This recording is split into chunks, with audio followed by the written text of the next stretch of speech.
Linked to the business news, really kicking off the papers today. Dipty's with us here on set. A lot of strong headlines coming as France now entering its 8th day of nationwide strikes over labour reforms. Stuart, looking at the French papers this morning, you'd think we're actually reliving May 1968. Strikes, protests, very strong language coming out of the French papers, demonstrations, fuel blockades. There's a lot of chaos in France right now, and just want to show you 20 Minutes, the street paper. For them, their headline reads, "The fire continues to burn." Before the euro, we're 2 weeks out from the euro, and yet these protests show no signs of dying out. Now, for Libération, the left-leaning paper, France is blocked. That's as simple as it gets. France is blocked. And you see a very powerful full-page photo from these demonstrations these past couple of days on its front page. In its editorial, Libé is actually asking, what's it all worth? Are the labor reforms really worth the strikes and protests and chaos that we're seeing when we know that we really don't have a choice? The government doesn't have a choice to back out of the reforms.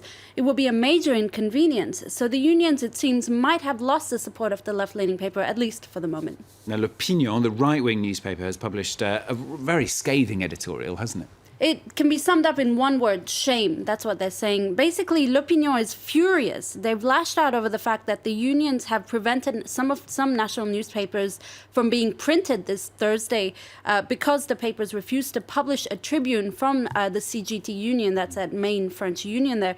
For L'Opinion, May 26th is a date that will go down in history as the moment that France became ashamed of union action. Dramatic words from L'Opinion. Now let's look at the Figaro. One person, Le Figaro says, is responsible for this chaos in France right now. Who's he? That's right. That man is Philippe Martinez. You see him in this rather Stalin-like photo on the front page of the right-leaning paper Le Figaro, which I'll get to in a minute. He is, according to Le Figaro, the man who wants to bring France to its knees. Now, Philippe Martinez is actually the Secretary General of the CGT union, as I mentioned, which has been spearheading really the social action that we've been seeing. Now, Le Figaro has not minced its words at all in reaction to the strikes this week. We've seen them call the strikes economic terrorism, and this morning it denounces what it calls the CGT's dictatorship, which, I quote, hides behind the mustache of Philippe Martinez, who's nostalgic for Stalin and the fight for the working classes. So very scathing words there from Le Figaro. You mentioned those newspapers not being published today. One of them didn't get printed is L'Humanité. That's the communist paper, isn't it? Yeah, not a surprise. L'Humanité did actually publish a tribune from Philippe Martinez in which he attempts to justify the union's actions. He says, I quote, "Modernity is social progress, not a return to the 19th century." He also attacks François Hollande's government, accusing it of imposing successive social declines. Now, I want to show you on the flip side, La Croix, which is, of course, a Catholic paper. They ask on their front page, can the unions block the whole nation? Really, the question is, how far will they go? How far can they go? The paper says, we're still not at the level of a general strike that we've known in previous years, previous decades, but despite the chaos that French people are facing, they still overwhelmingly support the action, the social action, by proxy. That's what La Croix says. Basically, French workers may not agree with the union's grievances, but they do believe they're legitimate in their fight to protect workers' rights. So in that sense, they are sympathetic to their plight. Dipsy, looking at all these papers and hearing what you're saying about them today, you might wonder what the government is doing about this. Le Parisien is tackling that subject. Well, in a short answer, not a lot. Hollande, they're sort of shifting their feet, if you like. Hollande and his Prime Minister Manuel Valls, who you see on the front page of Le Parisien, are ready, according to Le Parisien, to make concessions, prêts à lâcher du lest.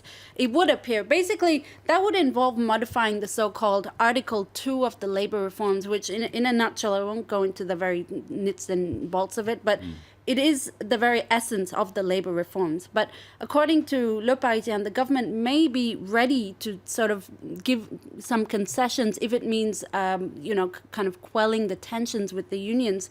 But of course, that will be a divergence from the discourse that we've been seeing from Manuel Valls in particular in the last couple of days. He's been very firm that no, the government will not backtrack on the labor reforms. And in fact, Le Parisien has published a cartoon which sort of pokes fun at that. You see Valls in the car there, and he says he won't backtrack. And Hollande says, be careful, it's a kamikaze. So that really indicates that even within the government, there's no real consensus on how to handle the situation. Good to have a laugh with cartoons at a time like this, isn't it? We're going to end with an article from the Nouvel Observateur magazine. This is about the government deciding to shelve the publication of a new report in the light of this social unrest here in France. Basically, that report should have been the results or the findings of the report were meant to be presented to the government this Thursday, but they have been shelved at least temporarily. Basically, Nouvel Obs has gotten hold of the report, and it reveals that civil servants in France work 15 days fewer per year than those in the private sector. And according to the report, that's millions of hours of work that's been lost. And it could have been used to improve productivity in the public sector and even saved, at least in part, the government's budget. So rather scandalous findings. And as you can imagine, the publication has been delayed, really, not to further fuel the tensions that are already engulfing France. Probably quite a good idea. All right, thank you very much, Diptyque. That's Diptyque Laurent there, summing up the newspapers for you here on France 24.